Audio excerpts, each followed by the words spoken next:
खबरों के सिलसिले को आगे बढ़ाते हुए अब रुख करेंगे गुजरात का। मानसून की पहली बारिश ने म्यूनसिपल कॉरपोरेशन गुजरात के शोबा सैनिटेशन इंचार्ज चौधरी नसरुल्लाह किंग की नाअहली का पोल खोल के रख दिया। सारा शहर वेंस का मंजर पेश करने लगा। मजीद इस पर रिपोर्ट करेंगे आफ्ताब अहमद राठौर।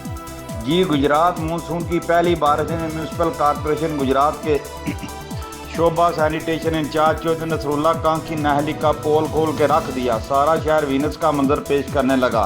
हर तरफ पानी ही पानी। राहगीरों, बच्चों, बूढ़ों, खवातीन और कॉलेज की तलबा तालबात को शदीद मुश्किलात का सामना, जबकि नालों की सफाई ना होने से गटर उबलने लगे। नालियों का गंदा पानी शहर के गली महलों में जमा होने से शहरी अपने अपने घरों में मुक़ीद होकर रह गए।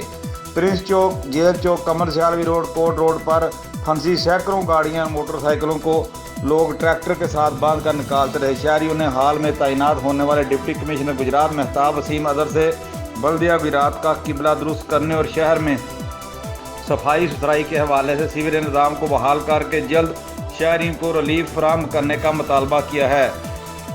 साथी रिपोर्टर तौसीफ डार के साथ कॉरस्पॉन्डेंट आफ्ताब राठौर, गुजरात।